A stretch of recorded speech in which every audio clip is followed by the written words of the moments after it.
আমার ছোট বোন আমার বাসায় বেড়াতে এসেছিল, গতকাল এসেছিল। এই পরের দিন ওর জন্য চিকেন বিরিয়ানি রান্না করব। আমি আজকে একটু তেহারি স্টাইলে রান্না করব।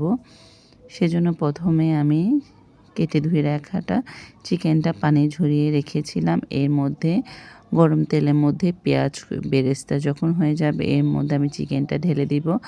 আদা পেস্ট, রসুন পেস্ট দিব। একটু ভাজা ভাজা হয়ে গেলে তারপর দিব, যেন চিকেনটাও ভাজা হয়ে যায়। আজকে তেহারিটা যে এত মজা হবে আমি আসলে নিজেও ভাবিনি। অনেক দিন পর খুব মজা করে রান্না করেছিলাম। আর এদিকে পোলাও চালটা আমি ভেজে নিচ্ছি। এক চুলায় আমার চিকেন হচ্ছে, আর এক চুলায় আমি পোলাও চালটা ভেজে নেব। এখানে গরম মশলাগুলো আগে ভেজে নিয়েছি। তারপর পেঁয়াজ বেরেস্তা করে এর মধ্যে আদা পেস্ট, রসুন পেস্ট, পেঁয়াজের পেস্ট সব কিছু একসাথে দিয়ে একটু তেলের মধ্যে ভেজে নিয়েছিলাম। তারপরে ধুয়ে রাখা পোলাও চালটা দিয়ে দিব। আর আমি কিন্তু খুবই সিম্পল ওয়েতে রান্না করি।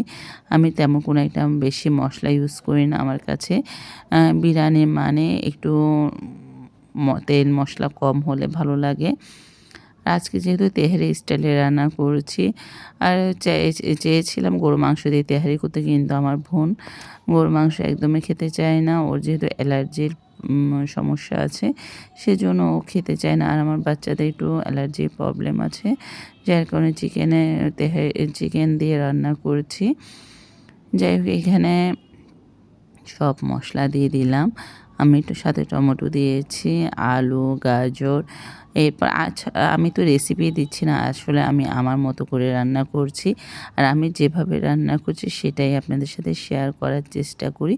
যে কোনো রান্না কিছুটা হলেও শেয়ার করার চেষ্টা করে, এতে মনে হয় আমি যেটা রান্না করতে পারি বা যতটুকু সম্ভব আমি দেওয়ার চেষ্টা করি। যেহেতু আপনাদের সাথে সবসময় আমার যোগাযোগ থাকে যে ভিডিও দিব বা সবসময় ভিডিও দেওয়ার একটা চিন্তা থাকে, সেজন্য আমি ভিডিওগুলো করা। আসলে আমি যেভাবে রান্না করি জাস্ট সেটাই শেয়ার করি। আর আমি তেমন কোনো বাড়তি কিছুই দিই না। এখানে শুধু টমেটো সস আর সয়া সস দিয়েছি। আর আজকে কোনো রকম বাদাম বাটা, নারকেল বাটা কোনো কিছুই দিচ্ছি না। খুবই সিম্পল ওয়েতে চিকেন তেহারি রান্না করেছি। আর এত মজা হবে আমি নিজেও ভাবিনি। কেননা আপনাদের ভাইয়া যেহেতু বলছে অনেক দিন পর অনেক মজার বিরিয়ানি রান্না করেছ, তো এই জন্য মনটা আরও ভালো হয়ে গেল। আর দেখতে পাচ্ছেন তেহারি মানে কম মশলায় রান্না। তো আমারটা কম মশলায় রান্না করেছি আমি, একদম প্লেন পোলাওর মতো লাগছে, কিন্তু এটা কিন্তু চিকেন তেহারি। যাই হোক, খুবই মজা হয়েছিল খেতে। দুই চুলায় বসিয়েছি, কেননা এক পাতিলেও হবে না, সেজন্য 2 পাতিল করে বসিয়েছিলাম। সাথে ধনিয়া পাতা দিয়েছি আর সামান্য ঘি আর পোলাও পাতা দিয়ে এটা দমে রেখে দিয়েছি। আর কতটা পারফেক্ট আর কতটা ঝরঝরে হয়েছে দেখতে পারছেন। খুবই মজা হয়েছিল আলহামদুলিল্লাহ। আজকে চিকেন তেহারি কিছুটা রেসিপি আপনাদের সাথে শেয়ার করলাম। ছোট্ট একটি ব্লগ কেমন হয়েছে অবশ্যই কমেন্টে জানাবেন। সবাই ভালো থাকবেন, সুস্থ থাকবেন। আসসালামু আলাইকুম।